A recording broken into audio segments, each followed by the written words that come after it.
Ko te whānau pani o tā Paola Reeves tō mua, ko te Premier tō muri iho, i runga i te marae o tūranga waiwai i te rānei. Aha koa te whakatau kia waiho ngā take tōranga pū ki te taha au ware ake. E nei a huatanga katoa i te rā tuatoru o te koroneihana o Kingi Tūheitia. Kei te ngau kino te mamai o te whānau pani o tā Paola Reeves.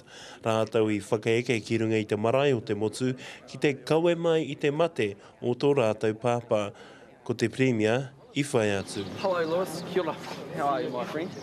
Ko tonua mai a tainu i waka kia eke mai te kaue mate o tā Paola. Me te waka aroa ke ko te katahi nei ka nehuatia tō tātou tau eke pāpā tā Paola. Tau atu tau mai, tatu mai ai te Premier. Ka whakaeke mātou ki te whakanui i tēnei rānui o te kingi, o te koroneihana, o ngā tāngata hoki o Waikato Tainui. Ko te kaupapa ia kia waihotia ngā take tō rangapū ki te taha, hoi anō, tētaia te parepare. Hau te tahi tangata mena he whakatau me waiho ke rete tonu ki ngā tikanga tawhito o te whakatau. Engari nā te pūkōrero nei a tuku, nā no i tuku i ngā kongokonga. I rungi te marae, nā aramai a John Key, te tame hei, ka tahi ka paukato ia e ngā kongokonga me tahi kōrero ke atu.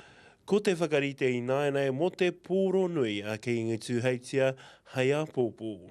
Kua rima rau ngā karanga pōwhiri, kua putāke, he moro i titi no nei te hunga kua whakahoki mai e mea mai ana kaore rātau i te haere ake. He nora a hei te pō te rāhoroi ka mohe. Ko ngā mahi kapahaka ka tū a pōpō ki te marae ātea nei, ka tahi ko te pōro nui e whakamānau ana i te noho a Kingi Tūheitia, hei hiri mo Waikato, o tira ngā iwi Māori katoa. Anzac Pikia, te karere. Tuia ki tērā pūrongo mo te wā tuatahi i tētahi koroneihana i te marae o tūranga waiwai. I whakahaere hi ai he pōhiri motuhake ki ngā iwi manene ka tahi anō ka tai mai ki tēnei whenua.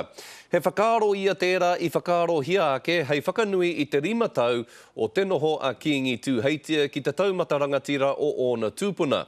Me te aha i tino tautoko, i tino hari kua hoki ngā iwi manene o Kirikiriroa i taua whakaaro tū pore